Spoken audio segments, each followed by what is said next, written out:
안녕하세요. 사연 읽어주는 남녀입니다. 오늘도 와주셔서 감사드리며 그럼 오늘의 사연 바로 소개해드리겠습니다. 제가 어렸을 때 일입니다. 저는 어렸을 때부터 일종의 판단력 장애라고 해야 하나 뭔가 결정하는 데 있어 몹시 어려움을 겪는 아이였어요.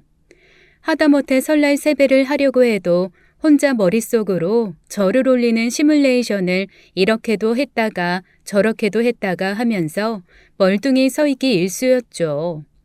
사촌들 등살에 머리채 잡히듯 주저앉아 세배를 하고 나면 그게 그렇게 서러워서 눈물이 펑펑 쏟아졌던 기억이 납니다. 나름 생각을 하고 싶었던 건데 다들 제 속도를 못 따라주고 인정하지 않는 게 속상해서 말이죠. 친구들과 꼭꼭 숨어라 머리카락 보일라 이런 놀이를 할 때도 저는 딱 제 성격대로 놀았습니다. 항상 술래 옆에서 혼자 안절부절 못하고 서 있다가 마지막에 정말 딱 잡히기 직전에야 근처 아무데나 가서 몸을 숨기고 제일 먼저 술래한테 걸리는 그런 아이였어요. 당연히 제일 술래를 많이 하는 아이였고 가장 먼저 허망하게 잡히는 사람이었습니다. 나중에는 다들 저랑 하면 재미없다고 저와 술래잡기를 하지 않는 지경까지 갔어요. 그런 저를 보며 할머니께선 항상 저한테 하셨던 말씀이 있습니다. 예미진아, 무조건 아니다 싶으면 얼른 뒤도는 게 상책이고 도망은 먼저 가는 놈이 제일 빨리 가는 법이다. 일단 아니다 싶어서 뛰어야 할 때는 민기적거리지 말어. 그런데 할머니, 난 그게 잘 안 돼요. 바본가 봐요. 바보가 아니라 생각이 크고 무거워서 그래. 그런데 생각은 머리에서 나오잖아. 너무 크고 무거운 채로 두면 어깨가 축 늘어져서 힘들어.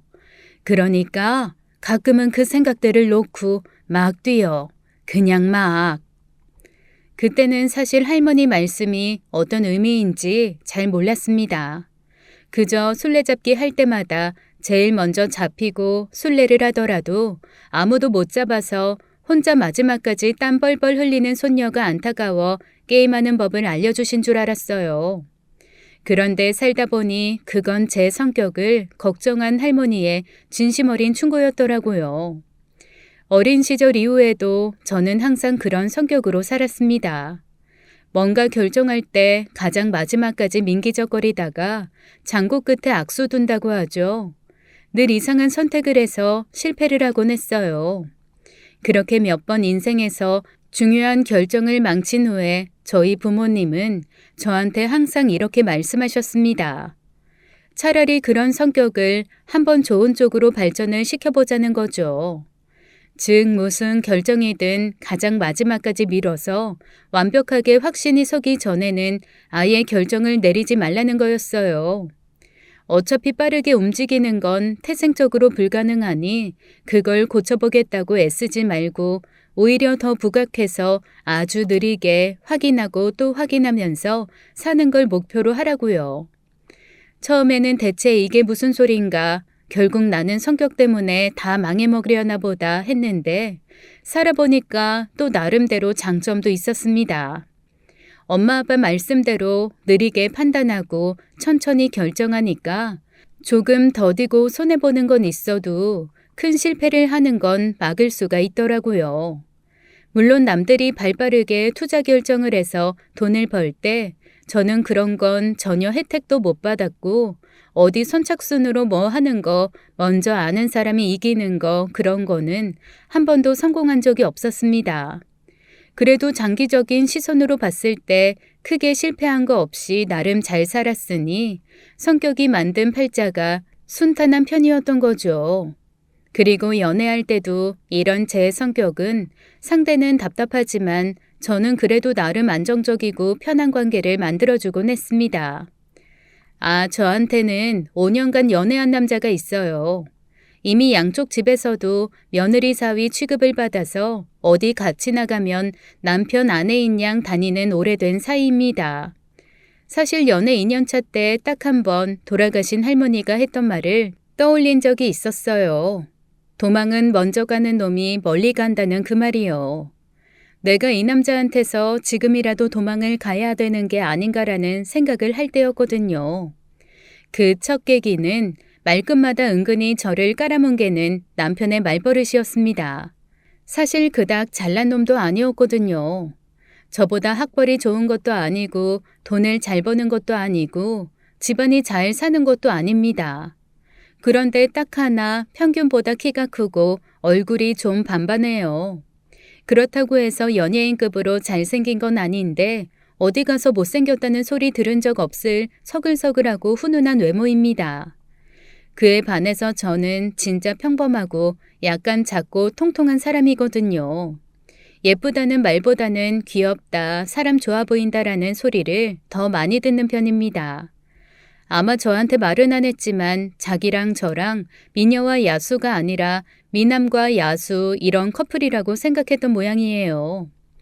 저는 성격이 남들 평가에 따라 그닥 속상하거나 자존심 상해하는 타입이 아니라서 그런 식으로 자존감을 올리고 싶으면 그래라 라고 무시하는 편에 속하거든요. 그런데 언젠가부터 제가 거기에 대해서 호응을 하거나 고마워하거나 받들어 보시는 게 안 보이니까 은근히 애둘러서 저한테 이런 얘기를 하는 겁니다. 자기는 남자친구가 잘생겨서 너무 좋겠다. 그치? 같이 다니면 막 어깨가 으쓱하지 않아? 그래? 그래야 돼? 별로 그런 느낌 받은 적 없는데. 뭐 못생긴 것보다는 잘생긴 게 좋기는 하지만 그게 뭐 어깨가 으쓱할 일인가?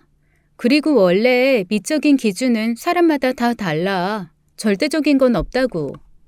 아니, 왜 그래도 내 애인이 잘생겼으면 뭔가 좀 어깨 으쓱하고 그런 게 있을 수 있잖아. 한 번도 그런 적 없어? 응, 나는 그런 거 별로 없어. 그냥 나만 좋으면 되는 거고 남들 시선 별로 의식하는 편이 아니라서. 그리고 내가 그런 거 의식했으면 이런 가방 들고 다니겠어? 명품 가방 같은 거 사서 들고 다니지. 제가 좀 눈치 없게 말하긴 했어도 그게 제 진심입니다. 솔직히 말하면 저 명품 가방 2달에 하나 정도는 살 능력 돼요. 그리고 남편은 모르지만 저희 친정 꽤 잘 살고요. 그런데 솔직히 무겁기만 하고 모시고 다녀야 되는 명품 가방 저 좀 불편하거든요. 그래서 회사 다닐 때도 뭔가 많이 들어가야 되면 에코백 갖고 다니고 가끔 가방이 마땅치 않으면 편의점 비닐봉지에 이것저것 쑤셔 넣고 달랑달랑 들고 다니기도 합니다. 한마디로 저는 가방이 과시 대상이 아니라 그냥 물건을 넣는 용도, 그 이상도 그 이하도 아니라는 얘기인 거죠. 그런데 제가 그렇게 반응했더니 이 남자 약간 자존심이 상했던 모양이더라고요. 그 다음부터 뭔가 뱅뱅 비꼬고 애둘러서 저한테 귀한 게 옆에 있어도 모른다는 둥, 고마운 걸 모른다는 둥 이상한 소리를 해대는 거예요. 아우, 듣다 보니 짜증나서 연애 2년차 때 됐을 때 제가 그냥 그런 얘기 할 거면 헤어지자고 했습니다. 그랬더니 이 남자가 저한테 뭐라 그러는 줄 아세요? 어떻게 감히 자기한테 먼저 헤어지자는 얘기를 하냐고 하더라고요. 그 말을 듣고 좀 어이가 없었죠. 첫 번째는 어떻게 감이라는 표현을 썼다는 게 어이가 없었고, 두 번째로는 제가 먼저 헤어지자는 얘기를 했다고 화를 내는 게 기가 막혔습니다.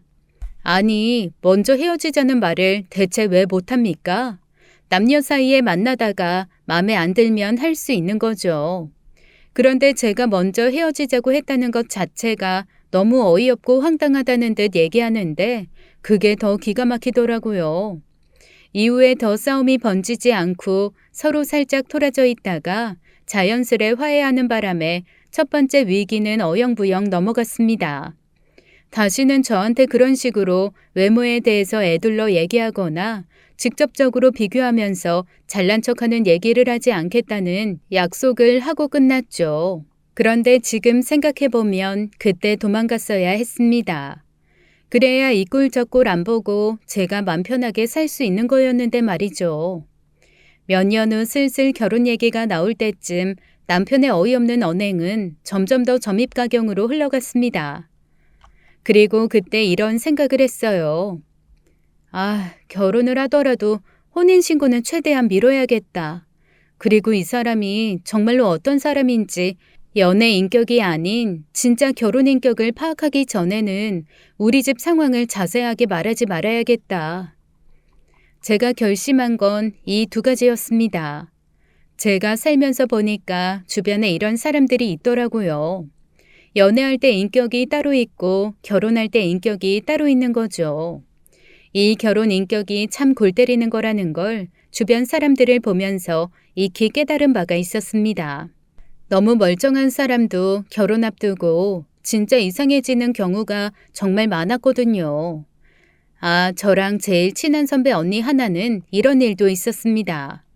서로 첫눈에 반해 오랜 시간 연애를 했던 캠퍼스 커플이었는데 학교 다닐 때 세상 천지 그렇게 공정하고 서민적인 선배 없다 싶었던 남편감이 결혼을 하자마자 수전노 수크루지에 자린고비까지 합친 이상한 캐릭터가 되더라는 거예요. 알고 보니 집에 빚이 어마어마해서 평생 그 빚만 갚다가 쪽날 그런 시댁이었던 거죠. 그런데 이 언니가 야무지고 똑똑하고 직장도 괜찮은 곳을 잡아서 다니고 있었거든요. 이 여자라면 평생 빨대 꽂을 수 있겠다라는 판단이 드니 연애할 때 그렇게 공정하고 독립적으로 보였던 사람이 결혼하자마자 돌변해서 기생충처럼 변했다는 겁니다. 결국 그 언니는 결혼하고 3개월 만에 이혼하면서 온갖 수모를 다 겪었어요. 고작 3개월 살았는데도 재산 분할을 해라 어쩌라 시달리고 순진한 자기 아들 갖고 놀다 인생 망친 년이라고 오만 욕 다 먹었대요. 나중에는 신혼집으로 그 언니 명의로 산 집 자기에게 넘겨줘야 이혼해준다며 그 남자 선배가 대문간에 들어눕기까지 했다고 하더라고요. 결국 그 언니는 이혼하면서 살이 10kg가 넘게 빠졌었거든요. 저는 그런 꼴을 겪을 수는 없다는 생각을 했습니다. 그래서 혼인신고는 최대한 뒤로 미룰 생각을 하고 있었던 거고요. 그리고 저희 집에 인사도 최대한 늦게 시키려고 했어요. 저희 친정 부모님이 저 결혼까지 시키면 이제 더 이상 도시에 살고 싶지 않으시다고 시골에 5,000평 정도 땅을 사서 농사도 짓고 전원주택도 지을 계획을 세우셨거든요. 그런데 시골에 땅을 사서 집을 짓다 보니 여러 가지 자금적인 문제뿐만 아니라 이주에 대한 법, 부동산법 등등 해결해야 할 것이 많더라고요. 결국 부모님은 심각하게 고민을 거듭하시다가 원래 사시던 집을 팔기로 했습니다. 그리고 작은 집으로 임시 이사를 했죠. 어차피 제가 1년 안에 결혼할 거니까 그 작은 집에서 그냥 새 식구가 1년 정도 복닥복닥 사는 걸 선택을 한 거죠. 제 남편이 저희 집에 인사를 온 게 딱 그 시기였는데 집에 들어오자마자 얼굴빛이 싹 변하는 게 느껴지더라고요. 사실 그때 한 번 더 이런 생각을 했습니다. 지금이라도 도망가는 게 맞는 건가? 지금이라도 그만둬야 되는 건가? 와, 저 얼굴빛 보소. 저 가벼운 인간 숨길 생각도 안 하네. 그런 어이없는 생각이 들 정도로 남편의 얼굴은 딱딱하게 굳기 시작했습니다. 엄마 아빠야 슬슬 이사갈 준비를 하고 계셨으니 살림도 이것저것 안 내다 버려서 별로 남아있지 않은 상황이었고 저야 뭐 결혼하면 어차피 제 살림 따로 뺄 거니까 여기저기 박스로 쌓아서 늘어놓은 상황이었거든요. 언뜻 보면 엄청 가난하게 사는 집이 제대로 된 가구 하나 없이 늘어놓고 사는 딱 그런 꼬라지이기는 했습니다. 게다가 제가 가타부타 설명이 없었으니까 남편이 봤을 때는 새 식구가 손바닥만한 집에서 박스 쌓아놓고 산다고 오해한 거죠. 뭐 딱히 해명과 설명을 하지 않은 제 잘못이라고 한다면 할 말이 없지만 그래도 저는 솔직히 그때 좀 실망을 많이 했어요. 엉거주춤하게 진짜 못 옳고 논 사람처럼 소파 끝에 앉아서 과일도 깨작깨작하고 밥도 깨작깨작 먹는 게 진짜 꼴보기 싫더라고요. 그때라도 엎었어야 했는데 제가 어리석었습니다. 양쪽 집에 다 인사드리고 결혼 얘기 나오고 친구랑 주변 사람들도 다 제가 그 사람이랑 결혼할 거라고 생각하는데 고작 표정 이상했다는 이유로 결혼을 깼다는 얘기는 차마 못하겠는 거예요. 그냥 좀 실망할 수도 있겠지라며 제 스스로를 이해시키고 결혼을 밀고 나간 게 제 잘못이었습니다. 이후에 제가 시댁으로 인사 갔을 때 어이없음은 절정에 달했어요. 저희 부모님이 임시로 살고 있는 그 집이나 이 집이나 제가 볼 땐 거기서 거기였거든요. 똑같이 거실 하나 방 하나 있는 작은 집인데 뭘 그렇게까지 인상을 구기고 있었나 좀 어이가 없었지만 저는 남편과는 다른 사람이니까 씩씩하게 밥도 먹고 싹싹하게 설거지도 도와드리고 왔습니다.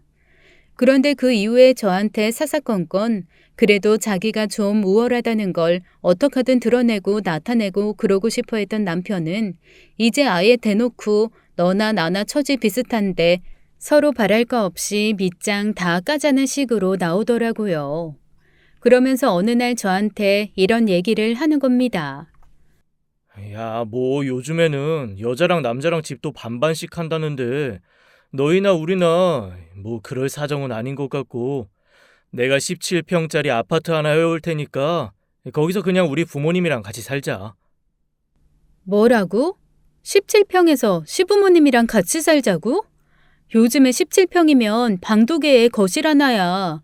그런데 거기서 어떻게 시부모님을 모시고 살아?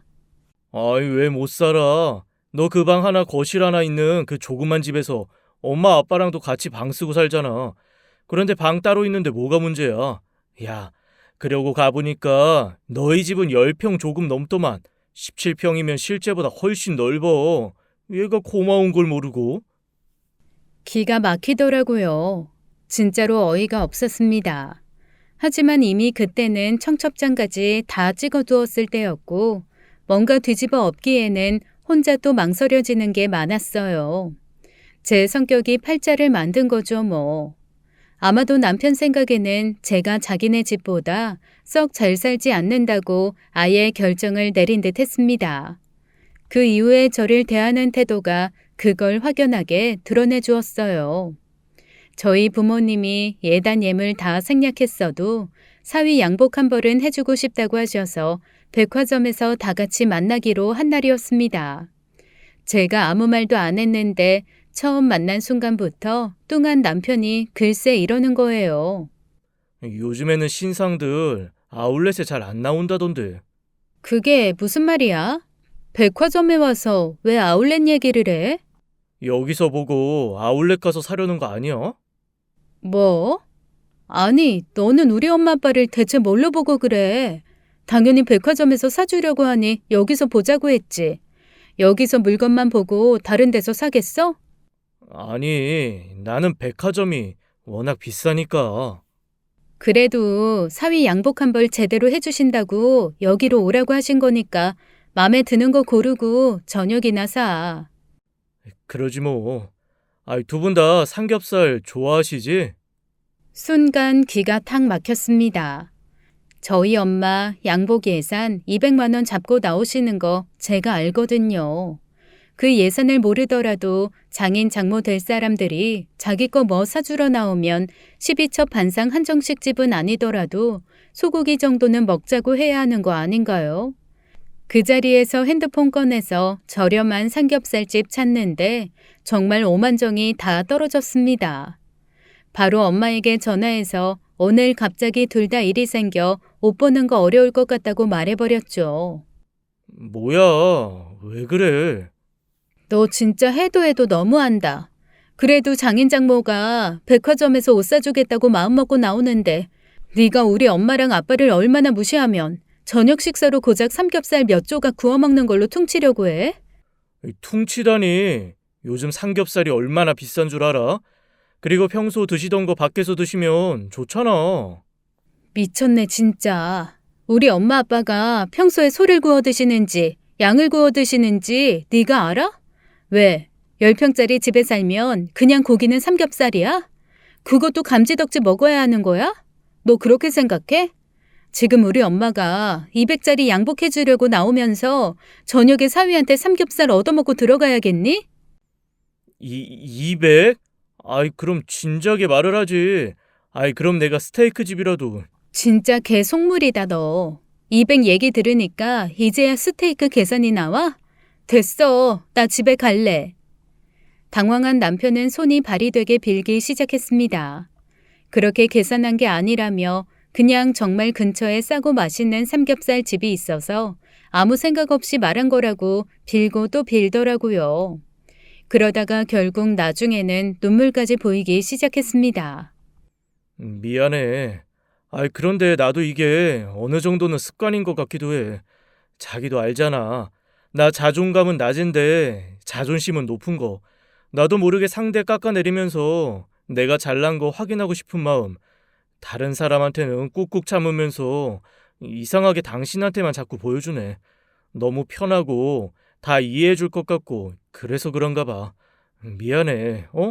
사랑해. 나 한 번만 봐주라. 저도 용기가 없었죠. 강하게 얘기한 김에 확 다 뒤집어 엎어버렸어야 되는 건데 당시 저는 이런 생각을 했습니다. 구차하게 이것저것 말하는 것도 애매하고 그렇다고 또 내가 너네 집보다 잘 산다고 잘난 척 할 것도 아니고 이렇게까지 말하는데 계속 화내고 있기도 애매하다고 말이죠. 이렇게까지 말하는데 굳이 그거 가지고 왈가왈부하면서 일 시끄럽게 만들지 말자며 마음을 다스렸습니다. 그렇게 혼자 삭히고 다스리며 결혼식을 코앞에 둔 참이었는데 그런 제 마음을 와장창 무너뜨리는 게 그 17평 아파트 발언이었던 겁니다. 그것만큼은 제가 어떻게 참을 수가 없더라고요. 너무 속상해서 엄마에게 그 얘기를 했습니다. 그랬더니 엄마 아빠가 황당해 하시면서 그제서야 이렇게 말씀하시더라고요.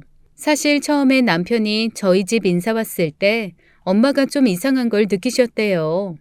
보통 여자친구 집에 오고 결혼할 사람 집에 오면 예의상이라도 그렇게 이것저것 막 뒤집어 보진 않잖아요. 그런데 화장실 가겠다고 한 사람이 뭔가 안에서 부시럭부시럭 소리가 나길래 뭐 하나 싶어서 문 밖에서 가만히 듣고 있었다고 했습니다.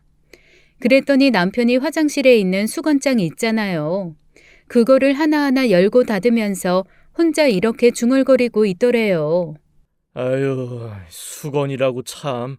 별 꼬라지 같지도 않은 것들만 가득하네. 사는 수준이 보인다 보여. 그 얘기를 듣고 순간 엄마가 자기 귀가 잘못됐나 혹시 잘못 들었나 싶으셨다고 했습니다.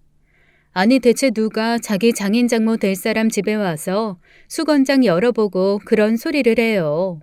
그런데 제가 앞에서도 얘기했듯이 그때 당시에 저희 집이 한창 이사를 준비하고 있어서 오히려 괜찮은 살림, 좋은 살림은 다 시골집에 갖다 놓고 이사 가면서 버려도 되는 짐들만 그 집에 두고 살고 있었거든요. 당연히 수건도 버리고 갈 것들, 이사하는 날 걸레를 쓰고 버릴 것들, 그런 것들을 넣어놨으니 구질구질하죠.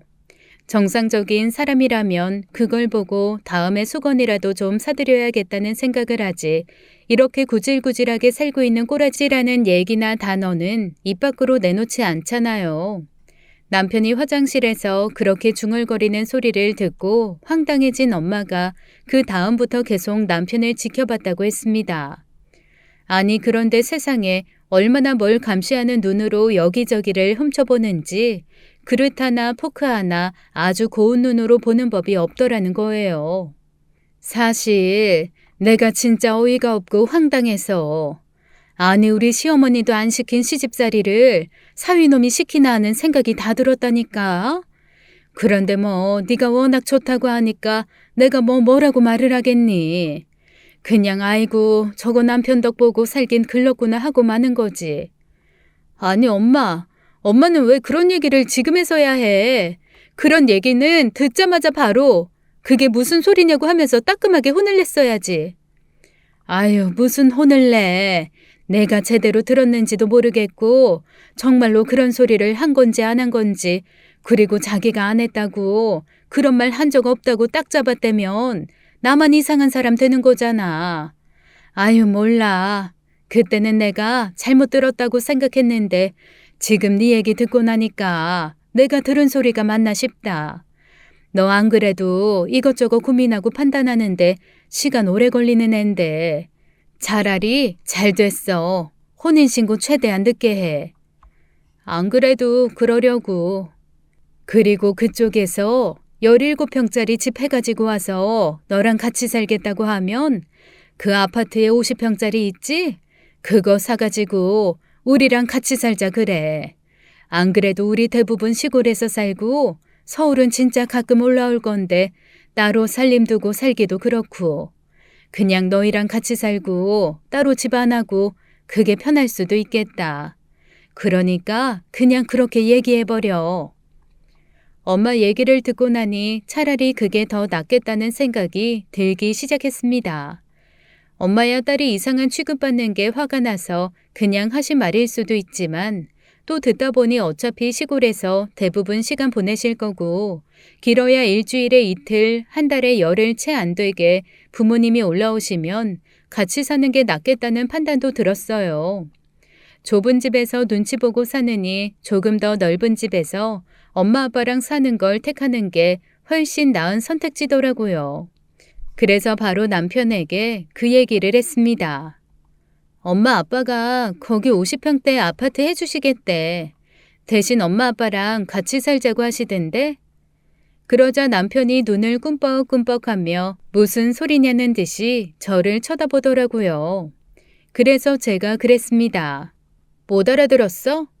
엄마 아빠가 거기 50평대 아파트 사실 테니까 17평 아파트에서 시부모님 모시고 살지 말고 큰 집 50평 아파트에서 엄마 아빠랑 같이 살자고 하셨다고. 똑같은 얘기야. 다만 어느 부모님과 사느냐 그리고 몇 평대 아파트에 사느냐 그것만 다를 뿐이라고. 장인 장모님이 무슨 능력으로 거기서 50평짜리를 사?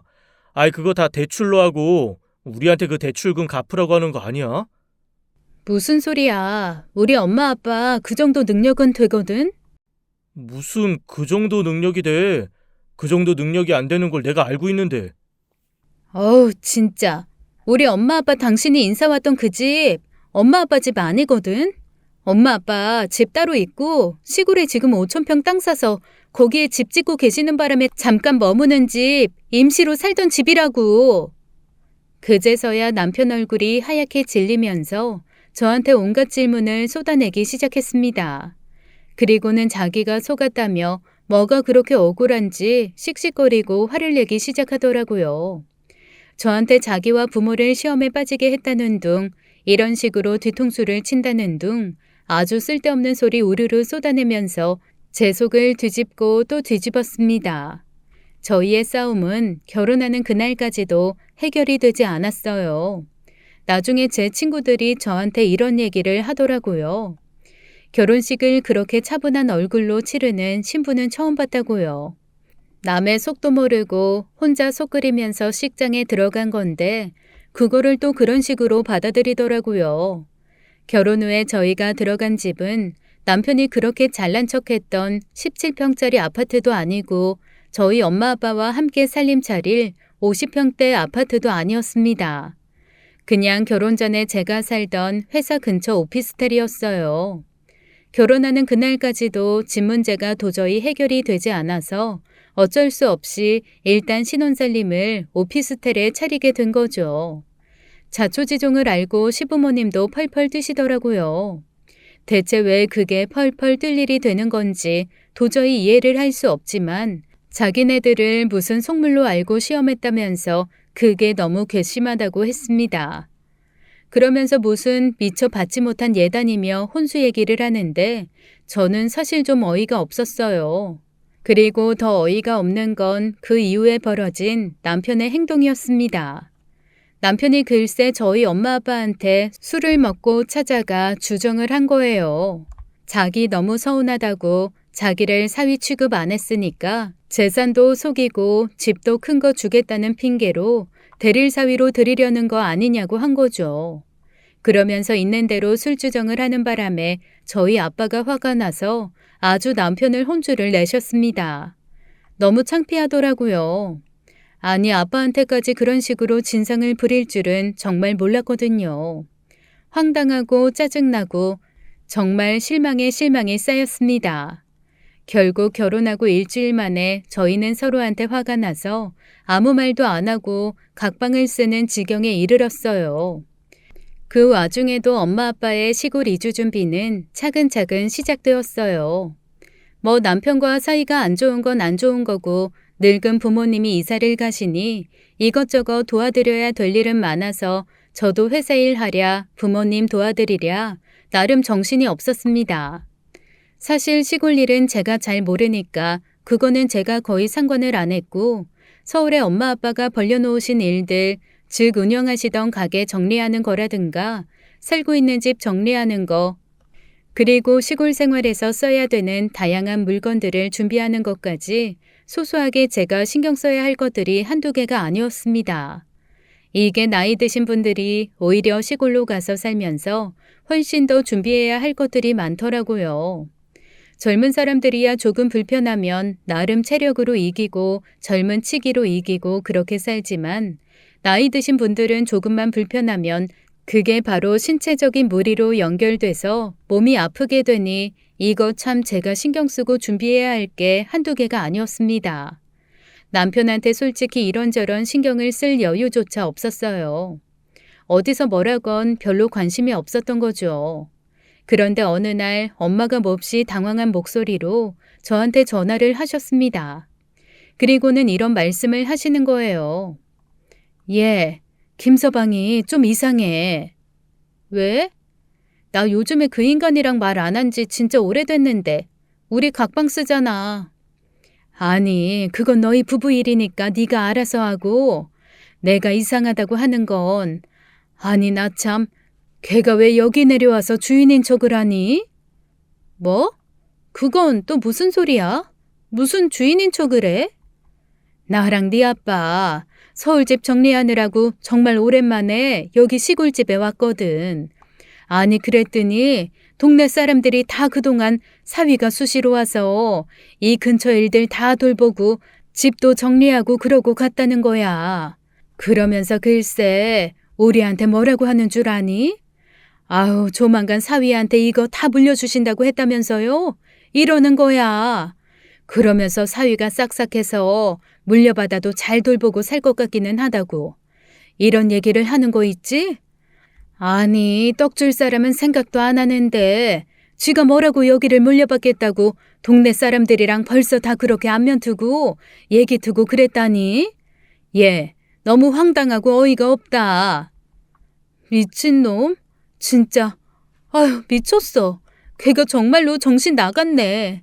어쩐지 한동안 집에 늦게 들어오고 주말이면 기어나가고 아휴 조용하다 했어. 거기서 그딴 짓 하느라 조용했구나. 아니 말이야 바른 말이지. 우리가 물려줘도 널 주지 왜 걔를 주겠니? 너희 막말로 아직 부부 사이 아니잖아.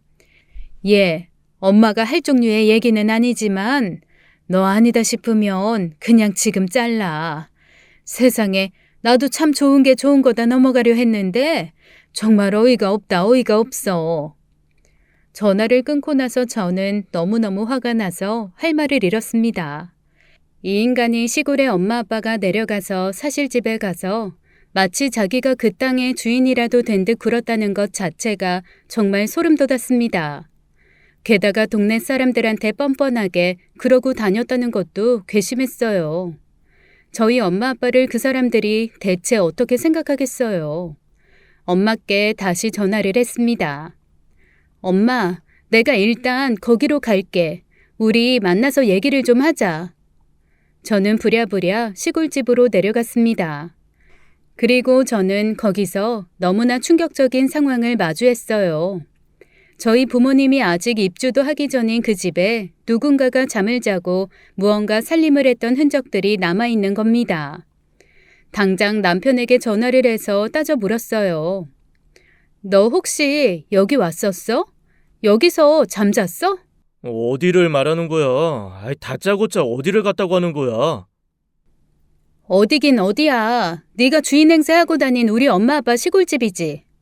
너는 왜 말을 해도 내가 무슨 주인 행세를 해? 그리고 내가 거기서 왜 잠을 자? 내가 외박한 적 있어? 그럼 이 잠잔 흔적은 대체 뭐야? 엄마 아빠가 침대 들여놓고 비닐도 안 뜯었다 하시던데 비닐 다 뜯겨 있고 그 위에 이불 하나 놓여 있던데? 그리고 인덕션이랑 가스레인지 썼던 흔적도 있고. 아, 아이, 그거 우리 부모님이 일하시다가 잠깐 주무신 것 같아. 뭐라고? 누가 와서 뭘 했다고? 너무나 황당해서 차마 입이 떨어지지 않아 마치 붕어처럼 입만 뻐끔거렸습니다. 남편이 아주 해맑고 뻔뻔하게 이렇게 얘기하더라고요. 에이, 사돈이 이렇게 땅 있는 집이 있는데 남이면 모를까. 그걸 어떻게 그냥 있냐고. 부모님이 한두 번 같이 내려오셨거든. 거기 마당에 풀 좀 뽑고 일도 하신다고 그래서. 뭐 도와드리면 좋은 거니까 그러시라고 했지. 아이, 그런데 일하시다가 피곤하셨나 봐. 거기서 좀 주무시고 며칠 계셨던 모양인데 감사하지 뭐. 아, 야, 나중에 우리 엄마 아빠 나중에 일당 두둑히 챙겨드려야 된다. 알았지? 저는 거기서 폭발하고 말았습니다. 미친 듯이 펄펄 뛰며 고래고래 소리를 질렀어요. 그리고 엄마는 옆에서 제가 하는 말을 듣고 어이가 없어 한숨만 쉬시더라고요. 제가 기차화통 삶아먹은 듯 고래고래 소리를 지르니 이웃들도 무슨 일인가 궁금해서 찾아왔다가 엄마가 간단하게 상황 설명을 해주자 다들 놀라면서 고개를 설레설레 저었습니다. 야, 너 진짜 미쳤어? 여기가 어디라고 함부로 막 내려와서 대체 뭘 한다는 거야? 이거 엄연한 주거침입이야. 주인 모르게 생판 남들이 와서 이러는 거 주거침입 범죄라고. 제 남편은 주거침입이라는 단어를 듣자마자 적반하장도 유분수지 자기와 자기 부모님을 범죄자 취급했다고 가만히 있지 않겠다며 명예훼손 얘기를 하더라고요. 그 말에 제가 또 나사가 돌아서 미친 듯이 퍼부어댔습니다. 그동안 쌓였던 것들을 와르르 쏟아냈죠. 연애할 때부터 은근히 비교하면서 사람 기분 나쁘게 군 것, 속물처럼 희번덕 눈알 굴리면서 비교하고 무시한 것, 우리 집에 인사 왔을 때 수건장 뒤지면서 중얼거린 것, 양복 사준다고 했을 때 금액 듣기 전에 삼겹살로 때우려고 했던 것, 그동안 최선을 다해 부모님께 숨겨왔던 얘기까지 낱낱이 털어놓으며 퍼부어댔어요. 제 말을 듣고 그간 있었던 자잘한 일들을 모두 듣게 된 부모님은 속에서 천불이 솟는지 갑자기 얼음물을 가져다가 한 사발씩 벌컥벌컥 들이키시더라고요. 그런데 제 말을 다 듣고 난 남편이 뭐라 그랬는 줄 아세요? 그런 거 다 용서했으니 나랑 결혼한 거 아니야? 지난 일 되새김질하는 거 치사하고 어름스럽지 못한 행동이야. 지금 네가 한 행동 정중하게 사과해. 그럼 용서해줄게. 이래서 바닥까지 뻔뻔한 사람은 오랫동안 인연을 맺으면 안 되고 도망갈 수 있을 때 빨리 도망갔어야 했던 거구나라는 생각이 머리끝부터 발끝까지 찌르르 흘러내리고 또 흘러내렸습니다. 제가 빨리 판단을 못해서 엄마 아빠까지 험한 꼴 보시는 것 같아 정말 민망하고 볼낯이 없더라고요. 제가 얼마나 동네방네 확성기 틀어놓은 듯 왈왈거리며 떠들었는지 의도치 않았지만 근처 사는 사람들이 그간의 비하인드를 다 알게 되었습니다. 다들 조금 의아하게 생각은 했지만 그냥 넘어갔던 일들이 있었는지 슬금슬금 저희 집으로 와서 이야기 보따리를 풀어놓더라고요. 동네 사람들이 돌아가면서 들려준 얘기는 더 가관이었어요.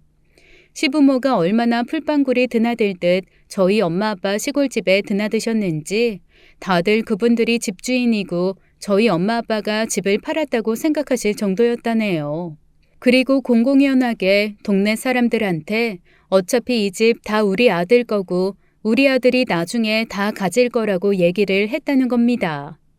그래서 다들 저 집 딸이 결혼한다고 하더니 결혼한 딸한테 물려주려나 보다 라고 생각을 했다는 거죠. 한마디로 떡줄 사람은 생각도 않는데 김칫국부터 마신 거였어요. 그날 집에서 마주한 남편과 저는 정말 대판 싸우기 시작했습니다. 저는 남편한테 뻔뻔한 것도 유분수라며 그냥 헤어지자고 얘기를 했고 남편은 절대 헤어질 수 없다고 자기는 잘못한 게 없어서 헤어짐을 받아들일 수 없다고 하더라고요. 그리고 어차피 부모님이 돌아가시면 우리한테 재산 주는 거 맞는 거고 자기가 틀린 짓 한 거 하나 없는데 왜 자기가 나쁜 놈이 돼야 되냐고 저한테 오히려 대묻더라고요. 그때 제가 깨달은 게 하나 있었습니다. 뭔가 말을 하고 설득이 돼서 통할 대상이면 아예 이런 상황을 만들지도 않았을 거라는 생각이었어요. 정말 처음부터 아주 크게 잘못 생각했구나라는 깨달음이 엄습해왔습니다. 그때부터 마음이 차가워지더라고요. 뭔가 상대한테 서운하거나 속상한 감정은 그 사람한테 일말의 미련이 남아있거나 기대가 남아있을 때 가능한 감정이잖아요. 그런데 남편에 대한 일말의 기대도 그 어떤 감정도 남아있지 않고 안개처럼 사라진 느낌이었습니다. 그저 아무 생각 없이 차분해지기만 하더라고요. 남편이 계속 뭔가 이상한 얘기를 해대면서 팔팔 뛰었지만 제가 하는 얘기는 단 하나였습니다. 헤어지자는 거였죠. 무슨 얘기를 하더라도 헤어지자는 말만 하니까 남편이 마지막엔 저한테 이러더라고요. 그래, 네 말대로 해 그러면. 대신 헤어질 거면 일단 혼인신고부터 먼저 하고 헤어져. 뭐라고? 헤어지는 마당에 내가 혼인신고를 왜 해? 해, 혼인신고. 혼인신고하고 재산 분할하고. 나 그래야 헤어지지 이대로는 못 헤어져. 그게 무슨 개소리야. 욕심을 낼 거면 공부라도 좀 해. 우리가 재산 분할할 게 어딨어? 혼인신고가 장난이야? 하긴 넌 결혼부터가 진지한 게 없었지. 그치? 재산 분할할 게 왜 없어? 장인 장모님이 50평대 아파트 해준 것도 나 아직 못 받았고 시골에 있는 땅도 나 거기 지분 있어. 네가 무슨 지분이 있어? 네가 거기서 뭘 못했다고. 당연히 지분 있지. 내가 가서 거기를 가꾼 게 얼마고 꾸민 게 얼마고, 어? 거기에 신경 쓴 게 얼만데. 그리고 우리 엄마 아빠도 다 아들 집이라고 생각하니까 무상으로 인력 투자해가지고 노동해 주신 거지. 만약에 생판 남이 될 사람 집이었으면 당연히 일당 받아야지. 나 일단 계산 다 해서 주고 내가 거기에 심정적으로 투자했던 비용들 다 보상해줘. 그리고 너랑 나랑 아직 혼인신고 안 했어도 사실혼 관계야. 알아? 우리 부부라고 사실혼 부부. 나 그거 다 법적으로 보상받을 거야. 기가 막히더라고요. 제가 이 정도 바닥인 인간과 지금까지 살썩고 살고 결혼을 꿈꾸며 살았구나. 이런 인간과 행복한 결혼 생활을 할 거라고 착각했구나라는 생각에 스스로 너무 어이가 없고 기가 막혔습니다. 그래서 허탈한 마음에 그냥 피식 웃으면서 이렇게 말했어요. 그래, 그러면 하고 싶은 거 다 해봐. 사실혼이고 뭐고 네가 걸고 싶은 거 다 걸어서 한번 소송해봐. 어쨌건 나랑 너는 끝이야. 아, 그런 거 저런 거 다 떠나서 이 오피스텔은 온전히 내 건 거 알지? 너 짐도 다 안 풀었잖아. 당장 이 오피스텔에서 나가줬으면 좋겠어. 만약에 네가 안 나간다면 그때는 내가 주거 침입으로 신고할 거야. 그러자 남편이 조금 당황하면서 제 눈치를 살살 보다가 금방 또 태세 전환을 하더라고요. 재산 분할 같은 얘기를 하면 제가 아마 뭘 그런 소리를 하냐고 한 발짝 물러날 줄 알았나 봐요. 그런데 그런 말에도 아랑곳 않고 제가 할 테면 해보라고 마음대로 하라고 하니까 어라, 이게 아닌데 작전을 변경해야겠는데 라는 생각을 한 거죠. 그제서야 태세 전환을 하고 자기 한 번만 봐달라고 나 없으면 안 된다고 싹싹 빌기 시작하는데 이미 저는 오만정이 다 떨어진 상태였습니다. 더 이상 단 하루도 보고 싶지 않았죠. 내가 2번, 3번까지는 속는데 더 이상은 아닌 것 같아. 잘못을 빌어도 일단 여기서 나가서 빌고 반성을 해도 여기서 나간 다음에 해. 나는 내 명의의 내 집에 단 한순간도 당신을 두고 싶은 생각 없어. 아니, 내가 지금 거기를 어디를 가? 여기가 내 집. 여기가 어떻게 네 집이야? 당장 나가. 네 부모한테 가건 길거리로 나앉건 꺼지라고. 너 그렇게 무자비하고 싸늘한 여자였어? 정말 실망. 해. 실망해. 실망해서 얼른 헤어져. 그게 내가 원하는 바니까 그렇게 하라고. 저는 남편이 어떤 말을 해도 굳건하게 헤어지자 나가라는 입장만 고수한 채 버럭버럭 소리를 질렀습니다. 그 모습에 놀란 건지 질린 건지 일단 허둥지둥 짐을 꾸려 나가기는 하더라고요. 남아있는 박스도 죄다 복도로 던져버리고 집안 곳곳에 널브러져 있던 사소한 물건들도 슈퍼마켓 다회용 봉투에 쑤셔 넣어 밖에 내놨습니다. 그렇게 냉정하게 오피스텔에서 남편을 쫓아낸 후 아주 잠시 평화가 찾아왔죠. 막힌 게 뚫린 듯 속이 시원했습니다. 하지만 산 넘어 산이라는 말처럼 곧이어 저에게도 또 어이없는 난관이 닥쳐왔어요. 글쎄 저희 엄마 아빠 시골집 앞에 저희 시부모님이 천막을 치고 농성을 벌이신다는 거였죠. 동네 사람 창피해서 엄마가 못 살겠다고 저한테 뭐 이런 인간들이 다 있냐고 화를 버럭 내시더라고요. 농성의 이유는 간단했습니다. 불쌍한 자기 아들 맨몸으로 내쫓은 파렴치한 여자가 이 집 딸이다 그런 거죠. 그런데 저희 엄마 굉장히 강한 캐릭터 가지신 분이거든요. 누군가가 엄마를 건드리지 않으면 남에게 피해주지 않고 얌전하고 착하며 인자한 할머니지만 한번 엄마를 건드리면 결코 그냥 참지 않습니다. 오죽하면 저희 아빠가 저희 엄마 부르는 별명이 우리 말티즈예요. 말티즈라는 하얀 강아지가 절대 참지 않고 자기보다 덩치가 훨씬 큰 개한테도 왈왈거리면서 덤비는 걸로 유명하잖아요. 엄마는 우리 말티즈라는 별명에 아주 잘 맞게 한번 화가 나면 물불 가리지 않는 분이십니다. 그런 엄마를 시어른들이 잘못 건드리신 거였죠. 동네 사람들이 다 있는 곳에서 엄마가 폭발을 하고 말았습니다. 그리고 그 앞에서 얼마나 남편이 뻔뻔스러운 놈이었는지, 그리고 저한테 얼마나 큰 패를 끼쳤는지, 지금까지도 얼마나 어이없는 짓을 하고 있는지 사람들 앞에서 아주 속속들이 다 말씀을 하신 거죠. 처음에는 아니라고 하나하나 반박하던 시어른들은 엄마가 조목조목 따지기 시작하니까 그제서야 슬그머니 텐트를 걷기 시작했다고 했습니다. 하지만 저희 엄마 그 텐트 그냥 둘 리가 없었죠.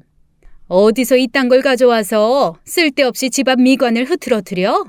버럭 한마디 소리를 지르면서 엄마가 텐트를 벅벅 찢어버렸다는 거 있죠.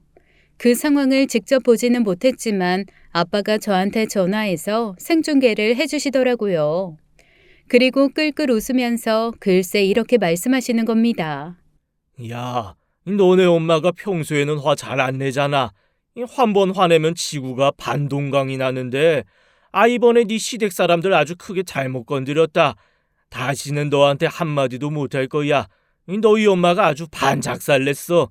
동네에서도 지금 다들 네 엄마 말 듣고 뭐 그런 사람들이 다 있냐고 한마디씩 하는 통에 무슨 빚쟁이 야반 도주하듯이 찢어진 텐트 둘러매고 후다닥 도망간다.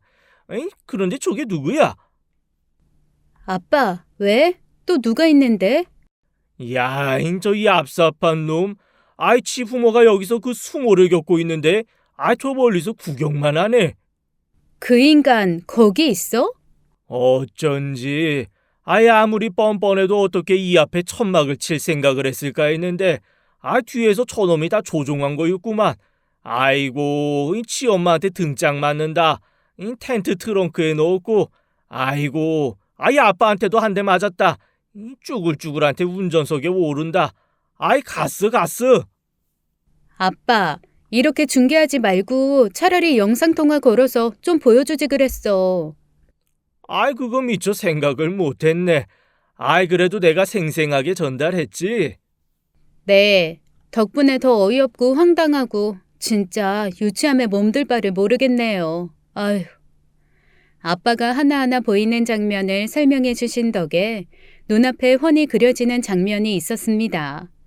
자기 깐에는 본인이 뭐래도 안 되니까 늙은 부모를 끌어들여 뭐라도 얻어낼 심산이었던 거죠. 참 어쩌면 이렇게 머리까지 나쁜 건지 헛웃음만 나왔습니다. 사람들이 뻔뻔할 수는 있죠. 네, 성격상 뻔뻔할 수도 있고 안하 무인일 수도 있고 충분히 그럴 수 있다고 저는 생각해요. 그게 사람이니까요. 그리고 내가 아무리 올바르게 생각하고 산다고 해도 이 세상에 입장 다른 누군가에게는 내가 천하의 나쁜 사람일 수도 있는 게 사람 사는 거잖아요. 누군가에게는 영웅이 누군가에게는 원수일 수 있는 거니까요. 그런데 이렇게까지 생각 없이 함부로 구는 사람이 있을 거라고는 상상도 못했고 그 사람이 저와 결혼으로 연결된 사람과 그 가족일 거라고는 더더욱 생각하지 못했습니다. 어쨌건 저희 엄마의 일갈에 허연 얼굴로 우르르 도망간 시댁 식구들은 엄마한테 혼날까봐 그랬는지 제 앞에는 안 나타나고 대신 남편, 아니 제 전남편을 통해서만 계속 이상한 연락을 해오더라고요. 부부싸움 칼로 물베기라는데 한 번만 용서하고 같이 살라는 둥, 대릴 사위로 살아도 되니까 헤어진다는 얘기만 하지 말라는 둥, 그런 얘기만 쓸데없이 저한테 전해지고 있었습니다. 하지만 제 마음은 이미 차갑게 식은 상태였어요. 절대 다시는 받아줄 마음도 없고 받아주고 싶지도 않습니다. 한 번 깨진 접시 붙여봐야 다시 깨진다는 것 너무나 잘 알고 있거든요. 그나마 진짜 다행인 건 할머니 말씀대로 일찍 도망가서 멀리 도망가는 건 실패했지만 적어도 민기적거리다가 크게 뒤통수 맞는 건 안 할 수 있어서 그거 하나 다행이다 싶어요. 앞으로도 제 성격 답답하다고 고치려는 노력 않고 그냥 지금처럼 돌다리 두들기고 두들기고 또 두들기다가 그 돌다리가 누렇게 변할 때까지 두들기는 그런 사람으로 살려고요. 이게 느려서 답답하기만 하다고 생각했는데 느려서 제 인생을 구했다는 생각이 드니 꼭 나쁘기만 한 성격도 아닌 것 같아서 말이죠. 아, 그리고 제 전남편은 사방팔방 제 지인들한테 억울하다고 호소하고 다니다가 제가 우르르 모든 사연을 써서 퍼뜨린 글 때문에 다른 사람들한테까지도 양심 없고 사기꾼 같은 놈으로 낙인 찍혀서 지금 인간관계도 다 끊긴 것 같아요. 자업자득이죠 뭐. 그러거나 말거나 저는 이제 시골 생활 시작하신 엄마 아빠와 함께 제2의 인생을 다시 한번 시작해 보려고 합니다. 아빠는 저한테 버러지 같은 놈 버렸으니 이 집과 땅 정말로 저한테 물려주실 거라며 딱 하나 조건을 거셨어요. 나는 내 딸이 이 땅과 집을 갖는 건 정말 아무런 반대 의견이 없어. 그런데 우리 딸 덕에 다른 집 아들이 이걸 갖는 건 너무 싫다. 나 죽고 나서도 너 남자 함부로 안 만나겠다고 이 덥석 서류상으로 합치는 거 안 하겠다고 약속하면 내가 이거 너 물려주마. 아빠, 걱정하지 말아요. 저 진짜 다 지긋지긋해져서 서류로 뭔가 엮이는 일 절대 없을 거니까. 그런 약속을 다 할 정도로 저희 식구는 제 결혼 해프닝에 아주 크게 되었습니다. 완전히 헤어지고 1년 정도 뒤에 뜬금없이 전 남편, 아니 전 남자친구, 아니 전 동거인에게서 연락이 한번 온 적이 있습니다. 글쎄 뭐 때문에 연락이 온 줄 아세요? 정말 나쁘끄럽고 창피해서 글쎄 500만 빌려달라고 연락이 온 거 있죠. 어머니 아버지까지 같이 사는 그 집 자가도 아니고 전세였는지 이사를 가야 하는데 돈이 너무 모자르다고 500만 빌려달라고 연락이 왔더라고요. 전화해서 빌어도 시원찮고 찾아와서 무릎 꿇어도 모자랄 판에 문자로 돈 빌려달라는 메시지가 왔길래 500만 원어치 현금 사진을 찾아내서 저도 문자로 보내버렸습니다. 뭐랄까 눈에는 눈, 이에는 이랄까요? 그걸 받고 뭐라 또 쓸데없는 소리 하는 거 듣기 싫어서 바로 차단해버리는 바람에 어떻게 답장이 왔는지는 몰라요. 미루어 짐작하건대 아무런 설명 없이 떨렁 사진만 보낸 걸 보고 아마 몹시 분해하면서 네가 감히 이러고 있지 않을까 하는 생각입니다. 혹시 찾아오는 불상사가 생길까봐 오피스텔도 이사를 했어요. 그 사람과 저를 동시에 아는 모든 사람에게 헤어진 이유와 자초지종을 말해서 소문이 쫙 퍼지게 하고 제가 이사 간 곳, 옮긴 회사 절대 말해주지 말라고 신신당부를 했죠. 조만간 전화번호도 바꿀 예정입니다. 너무 오래 쓴 번호라 바꾸기가 쉽지 않을 것 같았지만 매번 다른 번호를 빌려 집착적으로 오는 문자와 전화 때문에 노이로제가 걸릴 지경이거든요. 한편으로는 회사 옮기는 것도, 이사를 가는 것도, 전화번호를 바꾸는 것도 모두 제가 오래 고민하다가 시기를 놓치면서 못했던 것들인데 이참에 다 할 수 있게 되어 조금은 고마운 마음도 있습니다. 이런 걸 보고 개똥도 약에 쓸 때가 있다고 하는 걸까요? 하지만 아무리 효과 좋은 약이 된다고 하더라도 그 똥 같은 인간 다시는 만나고 싶지 않습니다. 지금도 생각하면 소름이 돋거든요. 지금까지 사연 읽어주는 남녀였습니다. 끝까지 시청해주신 여러분 감사드리며 저희는 다음 사연으로 돌아올게요. 감사합니다.